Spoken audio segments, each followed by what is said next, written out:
네, 여러분 이번 시간부터는 반사회적 법률행위 X 이 부분에 대해서 살펴보도록 하겠습니다. 복습이죠. 민사사건에 관한 변호사의 성공보수 약정은 반사회적 법률행위가 아니기 때문에 유효하다. 반면에 형사사건에 관한 변호사의 성공보수 약정은 유전무죄, 무전유죄 취지에서 무효이다. 다음, 부동산 이중매매에서 매도인이 매수인으로부터 계약금을 받은 후 매매계약의 이행 착수 전에 제3자가 매도인을 적극 유인해서 해당 부동산을 매수한 경우에도 반사회적 법률행위에 해당하지 않는다. 그래서 우리가 부동산 이중매매, 갑이 을에게 판매하기로 했다가 해당 건물에 대해서 근데 병에게 판매했다. 이러한 1차 매매, 2차 매매라 해서 이걸 이중매매라고 하는 거예요. 이중매매.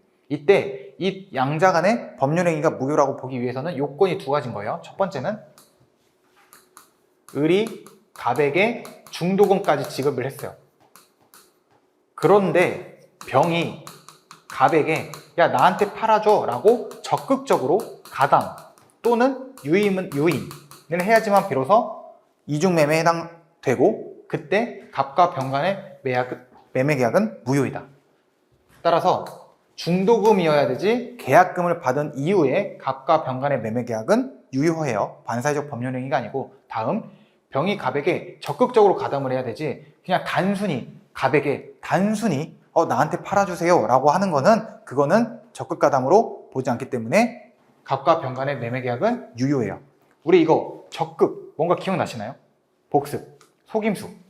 우리 속임수 파트, 제한능력자 상대방 보호 측면에서 제한능력자가 속임수를 썼을 경우에는 상대방에게 계약을 취소할 수 없다라고 17조에 규정하고 있고 이러한 속임수는 우리 판례는 적극적인 속임수를 의미하는 거지 소극적인 속임수는 여기서의 속임수에 해당하지 않는다. 그래서 대표적인 사례가 이거였죠. 첫 번째 적극적인 속임수는 신분증을 위조한 경우 그리고 소극적인 속임수는 단순히 여기서 단순히가 나온 거예요. 단순히 내가 성인입니다 라고 말한 경우 이런 경우에는 소극적인 속임수고 이거는 민법 17조의 속임수로 보지 않기 때문에 계약을 나중에 취소할 수 있다. 이렇게 이해해 주시면 되고 다음 이것도 여러분 굉장히 중요해요. 이것도 여러분이 헷갈리실 거예요. 마지막까지. 그래서 여러분이 나중에 파이널쯤 되면 이런 거는 이제 다 기억나실 거기 때문에 다 지우시되 이런 거는 끝까지 가져가야 되는 거. 이거랑 이거. 왜냐면 저도 마지막까지 헷갈렸기 때문에 끝까지 가져갔던 거예요. 수험생 시절 때. 봐봐요. 강제집행을 면할 목적으로 부동산의 허위 근저당권 설정 등기를 한 행위. 되게 나빠 보여요. 제가 나쁜 것은 웬만하면 반사회적 법률행위로 보자라고 했잖아요. 이게 무슨 말이냐면 자, 이찬이가 친구에게 1천만 원을 빌려줬어요. 그러면 그때 저는 채권자죠. 돈을 받아야 될 수 있는 채권자, 얘는 채무자. 근데 얘가 제때 돈을 안 줘요. 그리고 얘한테는 조그만한 빌라 하나를 가지고 있어요. 빌라 시가가 1억이라고 해볼게요. 그 당시에. 그래서 얘가 돈을 제때 안 주네? 그러면 너가 가지고 있는 건물에 대해서 나는 경매 신청을 통해 가지고 이걸 제3자한테 팔아서 1억을 받으면 여기서 내 돈 1,000만 원을 땡겨받겠다라고 경매 신청을 하려고 하고 있어요. 이러한 강제 집행, 대표적인 예시가 경매. 이러한 강제 집행이 제가 할 거라는 걸 이 친구는 알았어요. 요 놈이 변호사라서 똑똑한 놈이라서 금방 하겠다 이렇게 이제 얘가 생각을 해봤다고 해볼게요. 그래서 얘가 이 빌라 팔릴 것 같은데 어떡하지 해서 친구가 자신의 아내라고 하긴 좀 그렇고 아내라고 하기보다는 다 줬네. 다시 이찬 친구 1,000만 원 이거에 대해서 친구가 자신의 빌라에 대해서 친구가 자신의 누구라고 할까? 할머니한테 할머니 요 놈이 곧 있으면 제 빌라 먹을 것 같아 가지고요 할머니께 이 빌라 좀 잠시 맡겨 놓을게요 라고 한 거죠. 그래서 어떻게 맡기냐, 바로 할머니가 친구한테 마치 1억을 빌려준 것처럼 하고 이 1억을 빌려준 거에 대해서 제때 못 갚으면 너의 빌라에 대해서 내가 대신에 경매 신청할 거야 라는 근저당권을 설정을 했어요. 돈을 빌려주면서 담보조로 저당권 설정. 그래서 너가 제때 나한테 1억을 안 주면 너의 부동산, 빌라에 대해서 내가 나중에 경매 신청을 하겠다라는 저당권 설정 등기를 거짓으로 한 거죠. 거짓으로. 그러면 이게 저당권 자체가 여러분 뭐 우리 시험에서는 물권법이 안 나오니까 여러분이 뭐 그렇게까지 딥하게 알 필요는 없지만 물권이 엄청나게 힘이 세요. 이런 저당권이 엄청나게 힘이 세거든요. 그래서 이찬이는 친구에게 일반적 채권자에 불과해요. 채권자. 그러면 이 할머니는 저당권을 설정한 자이기 때문에 이 사람은 물권자예요. 물권자. 그럼 물권이랑 채권이랑 붙으면 채권이 압도적으로 힘이 있어요. 압도적으로. 그래서 제가 나중에 경매 신청을 해도 이분이 먼저 가져가게 될 수도 있어요. 그럼 저는 지금 이 빌라가 시가가 1억인데 할머니는 친구에게 1억에 거짓으로 빌려줬다라고 했고, 그래서 허위 근저당권을 설정했으면 나중에 할머니는 경매 신청을 제가 하더라도 이분이 먼저 1억을 다 받기 때문에 저는 한 푼도 못 받죠. 그러니까 나쁜 놈이죠. 배드죠. 거짓말로 다 했으니까. 그러니까 이게 뭔가 반사회적 법률행위로 여러분이 보실 것 같지만 우리 판례는 강제집행, 면허를 목적으로 허위 근저당권 설정 등기 행위는 반사회적 법률행위로 볼 수 없어라고 봤어요. 이건 어쩔 수 없어요. 판례가 이렇게 본 거니까 우리는 수험생으로서 그냥 헷갈리게 됐네 이렇게 받아들이시고 암기하셔야 돼요. 그래서 키워드는 그냥 강제집행. 그래서 끝까지 가져가셔야 돼요. 다음, 부동산 매매계약 체결 당시 매도인이 양도소득세 회피 또는 절감 목적, 세금 회피 절감 목적으로 바로 자신 앞으로 소유권 이전 등기를 하지 않고 일정 기간 이후에 이전 등기하기로 한 약정도 되게 나쁜 놈처럼 보이지만 우리 판례는 괜찮아, 이것까지는 반사회적으로 보진 않겠어 라고 봤기 때문에 가져가셔야 돼요. 이런 헷갈리는 것들. 그래서 이거는 이런 거죠. 자, 뭐 강남 아이파크에 대해서 갑과 을이 매매 계약을 체결하려고 하면 이 매도인이 매수인에게 강남 아이파크에 대해서 팔 때 이 사람은 양도세를 내야 돼요. 세금을. 국가한테. 세금. 근데 이 세금을 절감 또는 회피하기 위해서 바로 자신 앞으로 소유권 이전 등기를 하지 않고 일정 기간 이후에 갑이 을에게 이전 등기하기로 한 거예요. 그러니까 원래 갑과 을 간에 매매 계약 체결하게 되면 양도세를 세금을 내야 되는데 서로 합의해가지고 미루는 거죠. 되게 나쁜 놈이잖아요. 근데 반사회적까지는 아니다. 이렇게 본 거예요. 반사회적까지는 아니다. 그래서 이렇게까지 이해해 주시면 되고, 그 다음에 다음, 연수 목적으로 해외 파견된 근로자가 귀국일로부터 상당 기간 소속 회사에서 근무하지 않으면 해외 파견 소요 경비를 배상한다는 약정. 이것도 반사회적 법률행위 게 아닌 게, 이건 여러분 상식적으로 생각해봐요. 자, 우리가 삼성, 현대, 카카오 같은 대기업에 취직을 했어요. 딱 취직해가지고 열심히 2달 근무를 하고 있는데 이제 막 우리는 신입사원이에요. 신입사원. 근데 회사에서 갑자기 공고문이 떠요. 자체적으로. 그래서 신입사원들 중에서 우리 회사 돈으로 해외에 가서 1년 정도 연수하실 분, 가서 외국어 공부하실 분이라고 했어요. 그래서 땡큐 이러고 제가 신청을 해서 당첨이 됐어요. 그래서 2달 동안 회사를 다닌 상태에서 1년 정도 미국에 가서 공부할 수 있는 기회를 부여받았어요. 근데 회사가 어떤 조건을 걸었냐? 너 1년 동안 우리가 보내줄 거야, 공짜로. 대신에 다시 돌아와서 최소 6개월만큼은 우리 회사에서 근무해. 그렇지 않을 경우에는 우리가 너에게 주었던 소요 경비, 지불했던 경비 너 다 우리한테 배상해 라는 약정. 이거 어때요, 여러분? 사회적으로 반하나요? 회사 입장에서 보면 너무 당연한 거죠. 공짜로 보내주고 대신에 너가 일정 기간 우리 회사에서 근무는 해줘야 돼? 이건 너무 당연한 조건이죠. 당연히 부탁할 수 있는 거고. 그래서 이러한 부탁은 당연히 반사회적 법률행위로 볼 수 없겠죠. 그 다음, 뇌물로 받은 금전 비자금을 소극적으로 숨기기 위해서, 은닉이 숨기다의 의미예요. 숨기기 위해서 임치, 남한테 맡긴 거예요.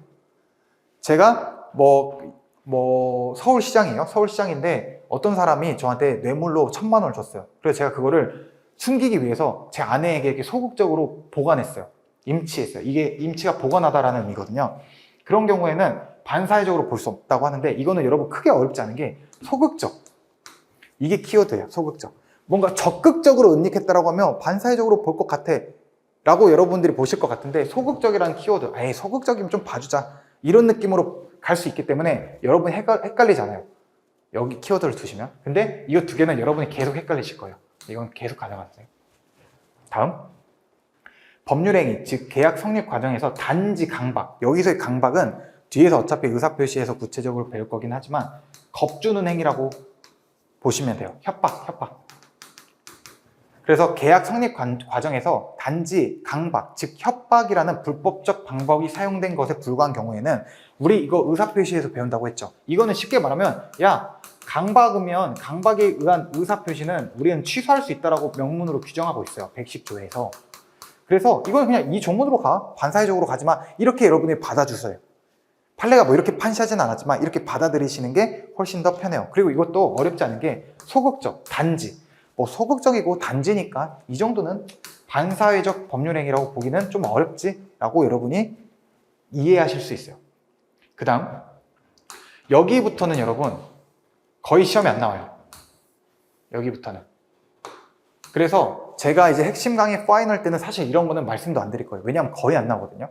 근데 이게 어찌됐건 제 책이 뭐 사실 여러분이 80점 이상만 맞아도 차고 넘치는데 절대평가 시험에서. 근데 그래도 한두 문제는 제가 예상치 못한 거에 나올 수 있고 그런 거 대비해서 제가 이걸 넣은 것 뿐이지 사실 이건 안 봐도 무방해요. 매번 장난치는 건 여러분 이 파트에서 시험에 빈출되는 거는 지금 여기 굵게 표시된 것들 이게 가장 빈출되게 나오고 맨날 틀리게 되는 건 이거 두 개.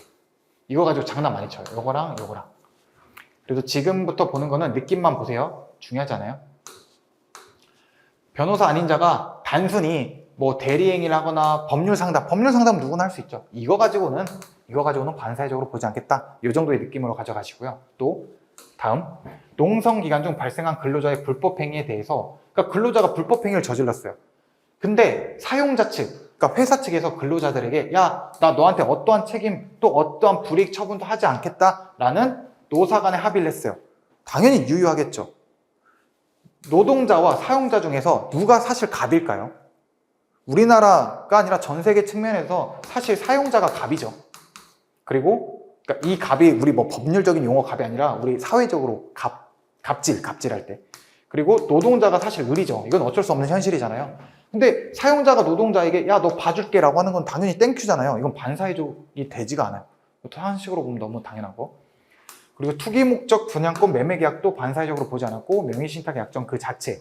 우리 명의신탁 약정 같은 경우에도 말 그대로 내 명의를 부탁한다라는 건데 제가 제 아내에게 야, 해당 우리 강남 아이파크에 있는 거 네 명의로 하자. 내 돈으로 다 샀지만 네 명의로 하자. 이게 명의신탁이거든요. 가능하겠죠. 그래서 그 자체는 무효가 아니에요. 물권법상으로도 명의신탁 약정이 유효가 되는 경우도 있지만 너무 이게 불법적인 부분이 보인다. 그러면 무효가 되거든요.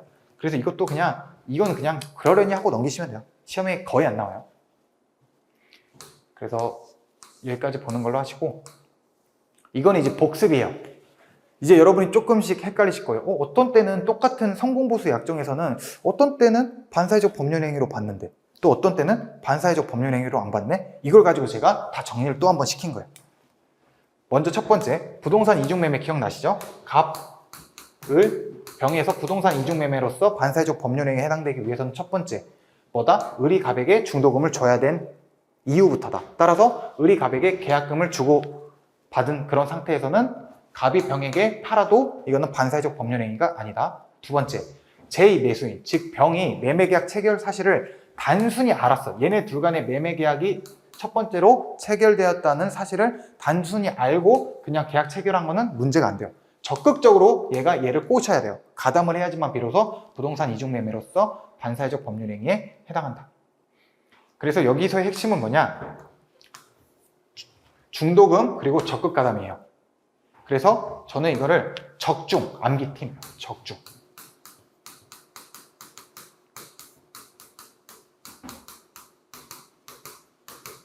왜냐면 부동산 이중매매는 우리가 실제 이 사건을 들여다보면요. 민법 총칙 내용이 들어가고 또 채권법 내용이 들어가고 물권법 내용이 들어가고 개혁법 내용이 들어가요. 그래서 부동산 이중매매는 객관식 시험도 그렇고 또 사례형 시험에서도 1순위예요. 무조건 거의 나와요. 그래서 부동산 이중매매, 야, 이거는 거의 매번 시험에 나와요. 적중해요. 적중. 이렇게 좀 받아주시겠어요? 그래서 적이 뭐죠?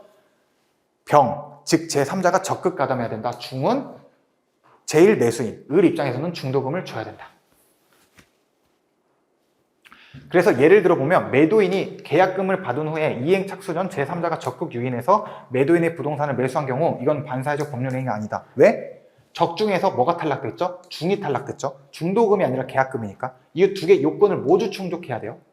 다음, 부동산 이중매매가 반사회적 법률행위, 즉 계약에 해당하는 경우 당일 부동산을 제2 매수인으로부터 다시 취득한 선의 제3자라도 그 제3자는 이중매매 이유를 주장할 수 없다. 이게 무슨 말이냐면, 자, 반사회적 법률행위라고 하면 그 효과가 뭐였죠?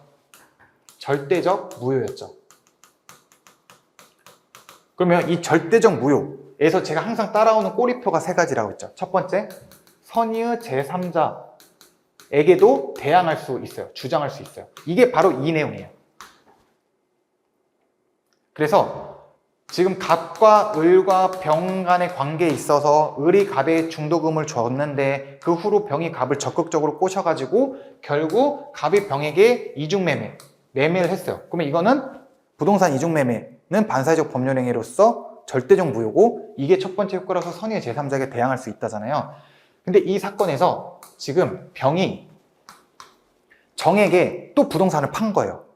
그럼 얘 어떻게 되지? 보호해줘야 되나? 이게 문제가 되는데 절대적 무효는 선의. 얘네들 간의 부동산 이중매매로서 절대적 무효라는 그 사실에 대해서 몰랐어요, 정은. 정은 몰랐어요. 이러한 선의의 제3자에게도 누구? 갑도 야 이거 무효라고 주장할 수 있고 을도 무효라고 주장할 수도 있고 또 병도 주장할 수 있어요. 누구나 무효를 주장할 수 있어요. 강행규정 절대적 무효에 해당하면. 따라서 이거 관련된 내용이 여기에요. 당해 부동산을 제2 매수인으로부터 취득한 그 부동산 이중매매로서 절대적 무효라고 생각하지 못했던 선의의 제3자인 정에게도 그 정은 이중매매 야 유효해 나 보호해줘 라고 주장할 수 없다는 거예요. 그냥 다 무효, 완벽한 무효 이렇게 이해해 주시면 돼요. 그 다음에 증인의 증언 대가 약정. 이것도 이제 제가 형사소송에 피고인으로 나갔어요. 근데 전 너무 억울해요. 그래서 야 너 그때 그 사건 봤잖아. 나 범인 아닌 거 너 알잖아. 너 증인으로 나와줘라고 제가 부탁을 했어요. 그래서 오케이 친구가 나와주겠다라고 했을 때 내가 미안하잖아요. 그래서 야 너 여기까지 올 때 택시비 내가 2만 원 줄게 라고 하는 통상 용인될 수 있는 수준의 일당 여비 같은 교통비 이런 걸 내가 친구에게 증언 대가로 주겠다라고 하는 것은 괜찮아요. 이건 반사회적 법률인 게 아니에요. 근데 제가 용인될 수 있는 수준을 넘어서 가지고 야 너가 와서 좀 증인으로 좀 서줘. 내가 1,000만 원 줄게. 이거는 반사회적 법률행위로 보는 거예요. 왜냐하면 1,000만 원 준다라고 하면 얘 입장에서는 거짓말 칠 가능성도 있는 거죠. 판사가 볼 때. 그쵸? 그래서 용인될 수 있는 수준을 넘어선 경우에는 증언대가 약정은 반사회적 법률행위에 해당한다. 여기 X가 여러분 의미하는 게 반사회적 법률행위 X예요. 이거. 그리고 O는 반사회적 법률행위에 해당한다. 그래서 정리를 해보면 소송사건 증인에 대한 증언대가 그 약정은 그 자체만으로는 103조, 즉 반사회적 법률행위로서 위반에 해당하진 않아요. 이렇게 나누어서 판단을 해야 돼요. 비교해야 되는 게 이거는 지금 증언 대가 야 나와서 너가 증언해줘 라는 부분이고 애당초에 허위를 목적으로 하는 진술 대가 약정은 급부를 10,000원을 줬던 이 급부가 여러분 줘야 될 채무예요. 제가 이 친구한테 야 허위 진술해줘 그 급부 즉 그 대가로서 내가 10,000원 줄게 또는 1,000만 원 줄게 이거 다 필요 없이 얼마인지 금액이 필요 없이 당연히 싹 다 절대적 무효에 해당한다. 다음으로 변호사 성공보수 약정 정리. 형사보수는 무효, 민사소송에서는 가능하다. 반사회적 법률행위에 해당하지 않고 얘는 반사회적 법률행위에 해당한다. 다음으로 전통사찰이라는 게 있는데 자, 이건 이제 절이죠. 전통사찰이 절. 그래서 이러한 사찰 존립, 즉 절 존립에 필요 불가결한 재산을 임의로 스님들이 처분을 했어요.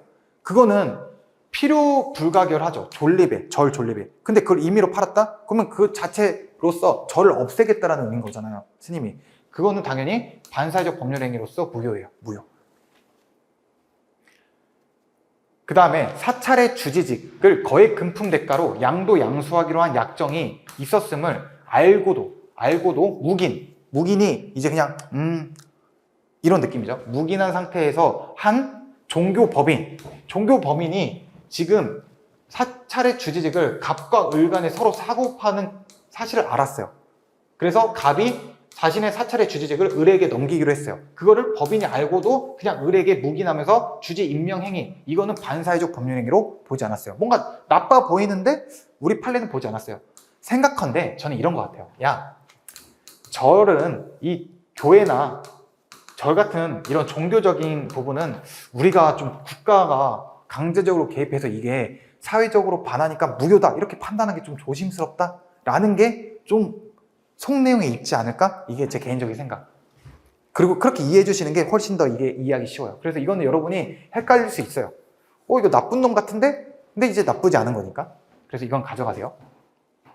다음, 부척관계 종류. 이거는 부척관계가 바로 결혼을 한 사람이 딴 사람과 바람피는 거, 그래서 첩 두는 거, 이게 부척관계고, 당연히 반사회적 법률행위로서 무효예요. 이 부척관계 자체가. 그래서 부척관계 종류. 내가 너랑 첩으로서 이제 너는 내 첩인데 그래서 내가 너한테 1,000만 원을 줄게. 근데 만약에 네가 일방적으로 나한테 부척관계 종료시켜? 그러면 너 내가 준 1,000만 원 다시 내놔. 라는 이러한 부척관계 종료를 해제 조건으로 하는 증여계약은 뭐였죠? 반사회적 법률행위에 해당하죠. 그래서 이게 해제 조건이 의미하는 게 뭐지? 이런 거 여러분 지금 딥하게 보지 마세요. 어차피 뒤에서 다 배울 거고 이해독 때는 여러분이 다 이해되실 거예요. 2, 3회독쯤 됐을 때는. 근데 비교해야 되는 게 부척관계를 종료하면서 희생 배상 내지는 장래 생활 대책 마련 의미로 한 돈 금원지급 약정은 반사회적 법률행위가 아니에요. 이거는 자, 갑이 을과 결혼하고 나서 첩을 줬어요. 근데 너무 아내한테 미안해가지고 야 우리 이제 부척관계 종료하자라고 한 거예요. 그러면서 너가 지금까지 나 만나면서 일도 제대로 못하고 그래서 사실상 주부로 있었으니까 미안하니까 내가 너한테 장래 생활대책 마련 의미로 1,000만 원 줄게. 이거는 반사회적 법률행위 아니죠. 이거는 얘가 나쁜 놈이라고 보기 좀 어렵죠. 그래서 이거는 반사회적 법률행위가 아니에요. 비교해서 알아두시면 좋겠습니다. 어렵지 않습니다. 다음, 이제 헷갈리는 지문, 이거에 대해서 살펴볼 건데 보험계약자가 보험금을 부정취득할 목적으로 체결한 보험계약. 딱 봐도 나쁜 느낌이 확 들죠? 부정취득, 배드. 이러한 보험계약은 그 목적에 대한 보험자의 인식 여부를 불문하고 무효이다. 이걸 어떻게 틀리게 되냐면 보험회사가 그 동기를 인식한 경우에 하나여 무효이다 라고 나오는데 그게 아니에요. 그냥 절대적 무효. 그래서 우리가 뭐 동기, 조건이 무효라도 그 계약서 자체가 무효라고 보는 것처럼 부정취득 목적으로 보험계약 체결했어? 그러면 실제 그 보험자가 부정취득이었는지 여부에 대해서 알았든지 선의든 악의 알았든지 몰랐든지 상관없이 그냥 무효야. 그래서 보험회사가 그 동기를 인식한 경우에 하나의 무효가 아니다. 이거 좀 조심하세요. 그래서 이게 그 유명한 계곡 살인사건 아시나요? 그것이 알고 싶다 해서 나오고 제가 이게 오프라인 강의라면 오프라인 강의에서는 제가 대놓고 얘기해요. 누구 이름도 막 다 얘기하고 근데 이게 온라인 강의라서 좀 조심스러운 부분이 있는데 아실 분들은 아실 거예요. 그분 사건, 계곡 살인사건. 다음, 헷갈리는 지문. 과도한 위약벌 약정. 이건 뭐였죠, 여러분?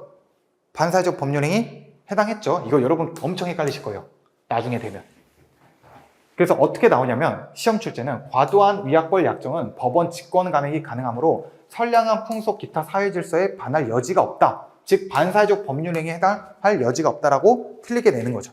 아니죠. 이건 반사회적 법률행위에 해당하죠. 그리고 추가 암기 팁. 못말 여지가 없다라고 나오면 이러한 단정적인 표현 뭐라고 했죠? 틀렸을 가능성이 굉장히 높겠다라는 합리적 예단을 갖자. 단정적인 표현들. 단정적인 표현들. 그 다음 소송사건의 증인으로서 증언 대가를 약정한 경우 제가 말씀드렸죠. 그 자체만으로는 반사회적 법률행위에 해당한다고 볼 수 없어요. 근데 이거를 반사회적 법률행위에 해당하여 무효이다라고 틀리게 해요. 왜 아니죠? 이 지문이 왜 틀렸죠? 바로 통상 용인되는 증언 대가. 예를 들어 택시비 줄게 좀 증언 좀 해줘 라고 하는 것은 괜찮아. 근데 통상 용인될 수 있는 수준을 넘어서는 몇백, 몇천만 원 증언 대가를 준다고 하는 것은 당연히 무효. 비교해야 되는 게 애당초 허위 진술 대가로서는 그게 100원을 됐던 택시비만 주기로 했던 상관없이 다 무효. 허위 진술은. 그리고 이제 이 선량한 풍속 그리고 사회질서 이게 뭐냐라고 이제 뭐 질문을 주신 분들이 계실 텐데 사실 이것도 제가 처음에 여러분 의미를 여기 이 책에 적었었거든요. 근데 선량한 풍속은 뭘 의미한다 이런 건 출제가 안 돼요. 그래서 시험의 강약 조절을 위해서 이거는 제가 그냥 설명해주면 되겠다 싶어가지고 여기 기본서에는 안 넣었어요. 기본서임에도 불구하고 우리는 시험에 나오는 것만 공부하니까. 그래서 이거는 그냥 이렇게 보시면 돼요. 선량한 풍속은 그냥 도덕적인가 여부 아닌가. 그리고 사회질서는 이제 공공질서. 우리 사회에서 뭐 횡단보도에 파란색일 때 넘어가야 된다 이런 공공질서, 암묵적인 룰 있죠. 그냥 이게 사회질서고 선량한 풍속 말 그대로 도덕적으로 본다 이렇게 보시면 되겠습니다. 그래서 정리를 해보면 우리가 계약서 내용은 첫 번째 확정할 수 있어야 되고, 두 번째 실현 가능해야 되고, 세 번째 적법, 법으로 타당해야 되고, 네 번째 사회적으로 타당해야 된다는 의미 자체가 도덕적이어야 된다는 말이에요. 3번은 법이고 4번은 도덕적이다. 다음, 반사회적 법률행위와 불법원인 급여의 관계에 대해서 살펴보도록 하겠습니다. 이제 아까 제가 도박 사건 이런 얘기에 대해서 말씀을 드릴 건데, 먼저 조문에 대해서 살펴보면 여기에 나와 있나? 아니네요. 여기 보시면 반사회적 법률행위라는 것은 선량한 풍속, 여기서의 선량한 풍속은 그냥 도덕이다. 도덕적 기타 사회질서에 위반한 사항을 내용으로 하는 법률행위, 즉 반사회적 법률행위는 무효, 절대적 무효에 해당한다. 그럼 절대적 무효의 효과, 일단 암기된 대로 한번 얘기해 볼까요? 1번, 선의의 제3자에게 대항할 수 있다. 두 번째, 법정 추인이 안 된다. 세 번째, 표현 대리가 성립되지 않는다. 다음으로 746조 불법 원인 급여에 대해서 보면, 불법 원인으로 인해서 재산을 줬거나 아니면 노무, 이익을 제공한 경우에는 그 이익 반환을 청구하지 못한다. 그러나 그 불법 원인이 수익자에게만 있는 때에는 그러하지 아니하다. 이렇게 나와 있어요. 이거 뒤에서 살펴볼 거예요. 지금은 조문만 보세요. 3번, 741조에서 부당이득 내용으로서 법률상 원인 없이 타인의 재산 또는 노무, 일로 인해서 이익을 얻고 이로 인해 타인에게 손해를 가한 자는 그 이익을 반환하여야 한다라고 해서 부당이득 반환을 인정을 합니다. 그리고 이러한 내용은 반사회적 법률행위에서 우리가 지금 배우고 있지만 얘네들이 다 유기적으로 연결이 되어 있기 때문에 제가 여기서 가져왔습니다. 그럼 살펴보면, 일단 먼저 불법원인, 우리 지금 103조에 대해서 살펴봤잖아요. 그래서 746조 불법원인 급여에 대해서 살펴볼 건데, 먼저 불법이라는 건 뭐냐? 선량한 풍속 기타 사회질서에 반할 것, 즉 103조 위반에 반할 것이에요. 반사회적 법률행위에 해당하는 게 바로 불법이에요. 그래서 103조에 해당된다? 그러면 746조 불법원인 급여에 해당돼요.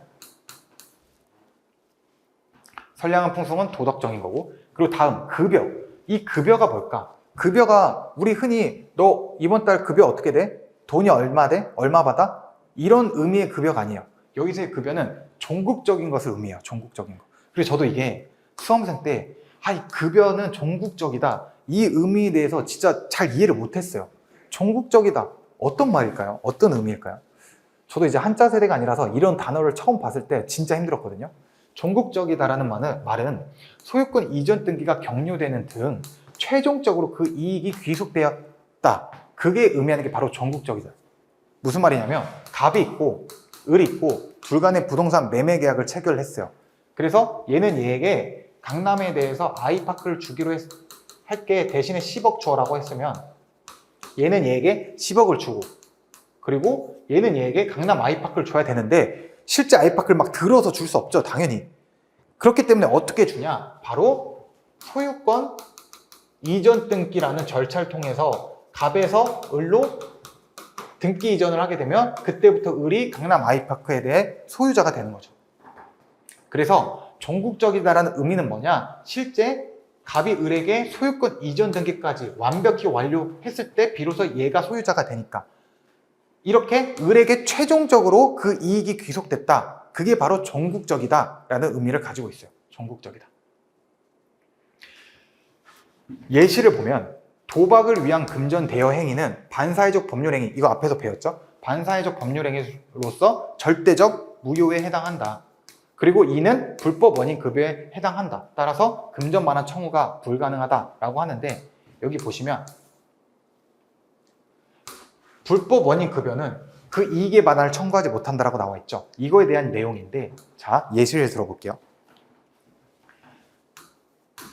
갑이 있어요. 그리고 을이 있어요. 근데 갑이 을에게, 야, 나 도박을 하고 싶은데 지금 내가 도박을 하면서 내 전 재산 다 잃었거든? 내가 이번에는 꼭 도박으로 인해서 돈 벌 자신 있으니까 나한테 1,000만 원만 좀 빌려줄래? 라고 했어요. 그러니까 을이 진짜 자신 있어? 너 꼭 갚는다 했다 하고 을이 갑에게 1,000만 원을 빌려줬어요. 그러면 도박 자금을 위해서 이렇게 1천만 원 빌려주는 거, 이걸 바로 금전 소비대차 계약이라고 해요. 이게 되게 법적으로 어려운 용어인데 그냥 우리 실생활 측면에서 보면 쉽게 말하면 야, 돈 좀 빌려줘, 금방 갚을게 라는 계약이다라고 생각해 주시면 되고, 이때 이 도박을 위해서 돈을 빌리는 행위는 반사회적 법률 행위로서 절대적 무효예요. 여기까지는 오케이. 그러면 절대적 무효 해당하게 되면 불법 원인 급여인지 판단을 해야 되는데, 불법 원인 급여로서 얘에게 지금 1,000만 원을 받은 거죠. 불법적인 원인으로 해서. 그러면 그 이익에 대해서 반환을 얘는 얘기해 줄 필요도 없고 또 얘도 얘한테 청구하지 못해요. 그 말은 정리하면 얘가 꿀꺽하면 된다. 먹으면 된다. 그래서 이 계약은 무효고 얘는 얘한테 1천만 원을 갚을 필요가 없어요. 그리고 이 1천만 원은 최종적으로, 즉 종국적이다라는 의미가 최종적으로 1천만 원 얘한테 수중에 들어갔죠. 그러면 이건 종국적으로 오케이 된 거예요. 근데 반면에 먼저 이걸 보시면 도박을 위해서 금전 대여 행위했다? 그럼 이거는 반사회적 법률 행위로서 무효에 해당하고 불법 원인 급여에 해당하기 때문에 이익의 반환을 청구하지 못하기 때문에 누구는 을은 갑에게 야, 내가 너한테 줬던 1,000만 원 내놔 라는 청구를 할 수 없는 거예요. 근데 이게 어려워요. 그리고 이게 시험에서 자주 나오고, 이건 무슨 말이냐면 도박을 위해서 금전 대여 담보 위한 저당권 설정 행위를 했어요. 이건 똑같이 갑이 을에게 야, 나 돈 좀 빌려줘, 도박하기 위함이야. 그러니까 얘가 야, 너 도박해서 내 돈도 다 잃을 것 같은데?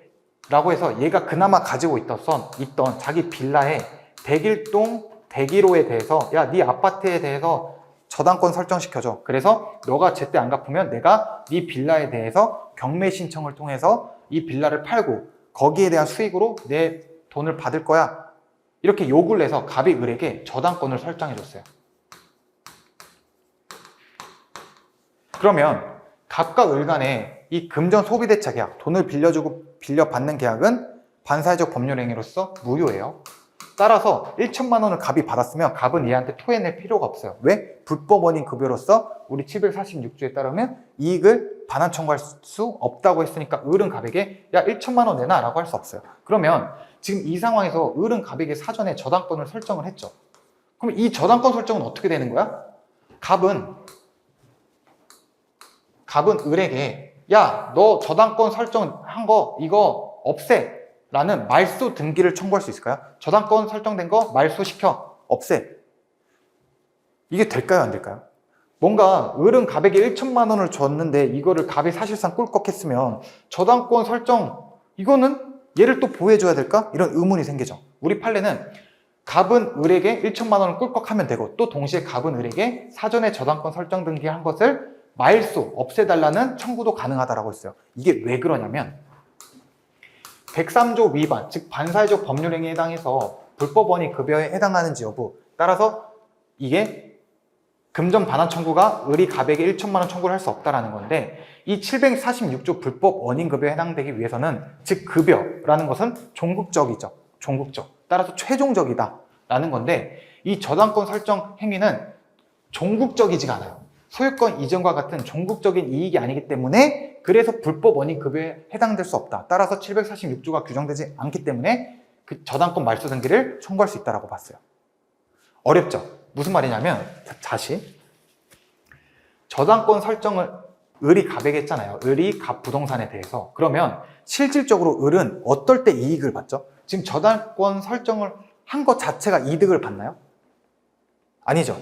을이 갑에게 실질적으로 이득은 언제 보냐? 갑이 1천만 원을 제때 안 갚았어. 그래서 을이 빡쳐가지고 안 되겠다. 너 부동산, 너 빌라 강제 경매 신청해야지 해서 법원에 경매 신청을 해가지고 법원이 이거 사갈 사람 이렇게 하면서 이제 사람을 구해서 그래서 제가 살게요라는 경락자가 나타나가지고 이 빌라를 2천만 원에 사갔어요. 그러면 2천만 원의 법원이 들어오고 법원은 그 돈에서 채권자 누구세요? 하니까 을이 저예요 했을 때 비로소 법원이 을에게 2천만 원 중에서 얘가 받아야 되는, 갑에게 받아야 되는 1천만 원을 줬어요. 이때 자기 수중에 딱 1천만 원이 들어왔을 때 비로소 최종적 이익을 얻게 되죠. 최종적 이익. 그게 바로 종국적이다. 그게 바로 급여다.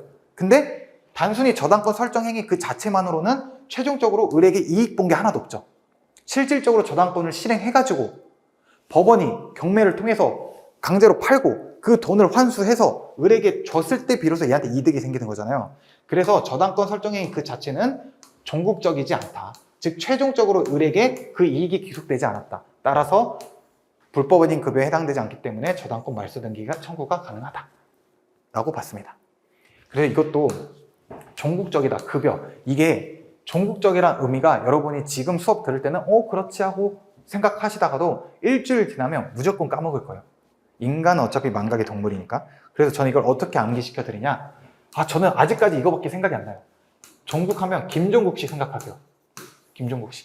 김종국 씨 어떠나요? 되게 나이가 있으심에도 불구하고 몸이 진짜 우락부락하고 한 번쯤 저도 살면서 한 번쯤 저런 몸을 가져보고 싶다 라고 솔직히 생각을 하는데 저는 불가능할 것 같아요. 그러려면 진짜 하루 종일 운동, 헬스를 해야 되는데 저는 이제 뭐 헬스를 하고 있지만 다른 여타 중요한 것도 많고 저는 그렇게 막 울그락불그락 하는 걸 선호하진 않아서 제 개인적인 몸이 그리고 불가능하고 그래서 저는 한 번쯤은 김종국 씨 몸이 되고 싶다. 김종국이 나의 최종 롤모델이다. 최종적 목표다. 이런 느낌으로 한번 보실래요? 그래서 종국 나오자마자 최종적으로 김종국이 되고 싶다. 뭐 남자분들은 그렇게 생각하시고 여성분들은 김종국 씨 되게 능력자시잖아요. 얼굴도 잘생기시고 몸도 좋고 엄청난 연예인이시고 뭐 돈도 당연히 그만큼 있으시고 되게 겸손하시고 그래서 내 나중에 배우자가 김종국 씨였으면 좋겠다. 내 최종적 이익은 김종국이다. 이렇게 그냥 암기하세요. 헷갈리실 테니까 이런 식으로나마. 그래서 이렇게까지 살펴보시면 될 것 같고요. 다음 불법원인 급여 조건과 효과에 대해서 볼 건데 자, 반사회적 법률행위, 즉 103조 위반에 해당하면 우리는 자연스럽게 746조인 불법원인 급여를 체크를 하세요. 그래서 우리가 도박자금이 대표적인 예시예요. 그래서 이 파트는 우리 민총에서는 도박이랑 성매매만 생각하시면 돼요. 이거 바로 뒤에서 배울 거예요. 그래서 일단 도박 사건을 생각을 하시면 지금 도박을 위해서 돈을 빌렸다. 이거는 반사회적 법률행위죠. 그러면 이건 불법원인 급여이기 때문에 꿀꺽하면 된다. 즉 돈을 빌려준 사람은 상대방에게 야, 돈 다시 내놔 라는 반환 청구를 할 수 없다라고 규정하고 있죠. 46조, 746조에서. 그래서 을은 갑에게 부당이득 반환 청구라고 청구할 수도 없고 또 소유권에 기한 반환 청구도 할 수 없고 불법행위라는 이유로 손해배상 청구도 아무것도 할 수 없어요. 그냥 갑이 다 꿀꺽이다. 을은 어떠한 청구도 할 수 없다. 갑에게. 이렇게 이해해 주시면 돼요. 그냥 갑 꿀꺽 이 느낌. 그 다음 강행 규정을 위반한 법률행위라도 그 행위가 선량한 풍속 기타 사회질서에 위배되지 않는 한 불법원인 급여에 해당되지 않기 때문에 부당이득 반환 청구가 가능하다. 이건 무슨 말이냐면 자 다시 정리해 볼게요. 우리 계약서의 내용은 확정, 실현 가능, 적법, 사회적 타당성을 갖추어야 되고 여기 중에서 어느 하나라도 흠결이 됐다라고 하면 그 계약은 뭐였죠? 무효였죠. 그러면 이 3번 적법성은 말 그대로 법에 어긋나지 않아야 된다는 거고 4번은 도덕적으로 어긋나지 않아야 된다는 거고 우리 746조 불법원인 급여는 바로 이 반사회적 법률행위 즉 도덕과 관련된 부분에서 연결되는 거예요. 746조가 103조와 관련해가지고 그러니까 이거랑 관련이 없어요. 따라서 강행 규정을 위반한 법률행위가 바로 3번이죠. 적법성에 위반됐죠. 적법성 위반. 위법이죠. 위법.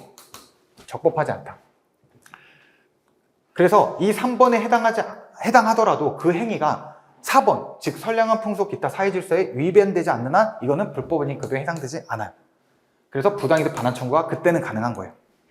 이해되시죠? 그래서 4번에 해당돼야지만 즉 103조에 해당돼야지 746조가 되고 그러면 746조에 해당되게 되면 을은 갑에게 이익 반환 청구를 할 수 없으니까 그 말이 즉 부당이득 반환 청구를 할 수 없다라는 건데 4번에 해당되지 않아. 근데 3번에 해당돼.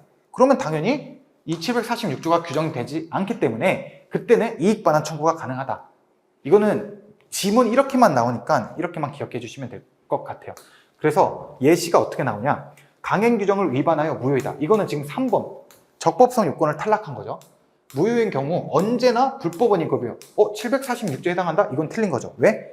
불법원인 급여에 해당되기 위해서는 3번이 아니라 4번 사회적 타당성에 어긋나야 되는 103조 위반에 해당돼야 되기 때문이다. 그리고 제가 또 말씀드리죠. 언제나 이런 단정적인 표현 나온다? 그럼 일단 의심하자. 일단 의심하자. 그래서 이거 계속 강조해서 말씀드려요. 그래서 나중에 문제풀이 강의 가면 진짜 제가 어떻게 문제를 푸는지 그거에 대해서 여러분께 말씀을 드릴게요. 제가 사실 저도 수험생 때 문제풀이 강의를 저는 솔직히 잘 안 들었거든요. 왜냐하면 강사님들이 이제 강의를 하시면서 밑에 해설지를 그냥 그대로 읽어주셨어요. 거의 대부분이. 이럴 거면 강의를 왜 듣지?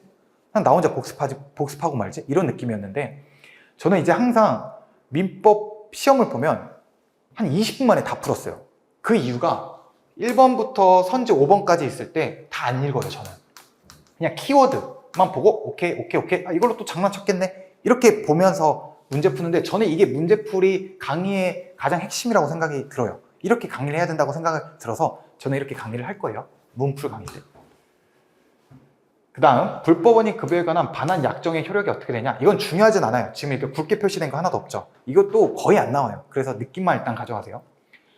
불법 원인 급여 당시 반환 약정을 체결했다? 그거는 무효예요. 그러니까 우리가 일반적인 아까 본 사례, 도박 사례에서 갑이 을에게 야, 나 돈 좀 빌려주라. 금방 갚을게 라고 했던 거. 금방 갚을게 라는 반환 약정, 이거 다 무효죠. 이 도박 자금을 위한 돈을 빌리는 계약 자체가 다 싹 다 절대적 무효이기 때문에.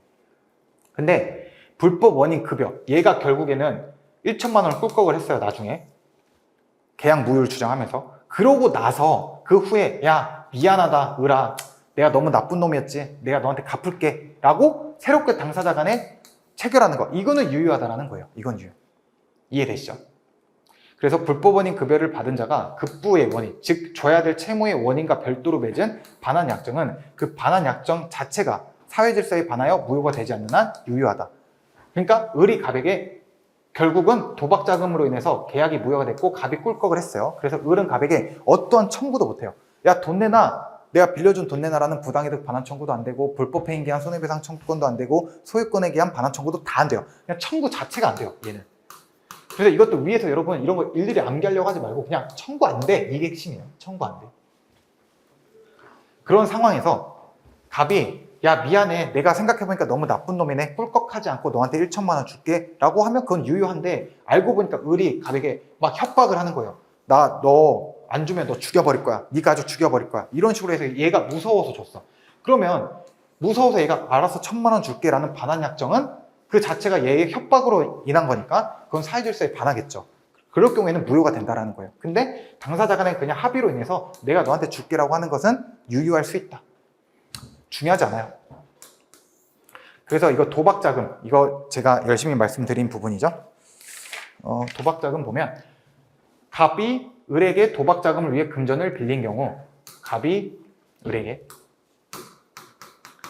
이때 을이 악이라는 말이 뭘까요? 악이가 바로 알면서 일부러죠. 알면서 일부러, 선의는 몰랐다. I don't know. 그래서 을이 갑이 도박 사실을 알면서 빌려줬어요. 그런 경우에는 원칙에 따라서 우리가 지금까지 배운 그대로 얘는 부당이득 반환 청구를 할 수 없고 결국 갑이 꿀꺽하면 돼요. 이게 우리가 지금까지 배운 거예요. 근데 만일 을이 갑이 도박 사실을 모르고 을에게 돈을 빌려달라고 해서 얘는 돈을 빌려줬어요. 예를 들어 갑이 실질적으로는 도박인데 을에게는 야, 나 엄마가 너무 아픈데 지금 병원비가 없어. 친구야 미안한데 1,000만 원만 좀 빌려줄 수 있어? 라고 해서 을이 아 그래? 딱한 사정이다 해서 1,000만 원을 빌려줬어요. 그런 경우에는 을은 갑의 도박 사실에 대해서 선이 몰랐죠. 이런 경우에 을은 갑에게 빌려준 도박 자금에 대해서 당연히 부당이득 반환 청구를 할 수 있어요. 그래서 우리가 지금까지 전제로 하는 건 악이에요. 그래서 혹시 이것도 오프 강의에서는 제가 대놓고 얘기해줘요. 예시들을. 근데 온라인 강의라서 제가 좀 조심스러운 부분이 있는데 아실 분들은 아실 거예요. 제가 누구라고 표현은 안 하지만 연예인 A라는 분, 갑이라고 할게요. 갑이라는 분이 실제로 이제 그 모 연예인, 굉장히 유명한 개그맨과 또 가수분께 할머니가 너무 아프니까 나 돈 좀 빌려줄 수 있어? 라고 해가지고 이분들이 돈을 빌려줬죠. 근데 알고 보니까 이분이 다 이걸 도박으로 쓴 거예요. 그때 이분들은 나중에 이분한테 야, 돈 내놔, 돈 빌려줬던 거 내놔 라고 할 수 있겠죠. 왜? 이분들은 모르고 빌려준 거니까. 근데 알면서 만약에 빌려줬다라고 했으면 이거는 반사회적 법률행위로서 또 불법원인 급여에 해당하기 때문에 얘가 다 꿀꺽하면 된다. 이것도 막 거침없이 말씀드리고 싶은데 여러분 오프라인 강의로 오시면 제가 재미있게 또 거침없이 말씀을 드릴게요. 제가 오프라인 강의에서 다 까거든요. 법원도 까고 검사도 까고 국회도 까고 다 까요, 여러분.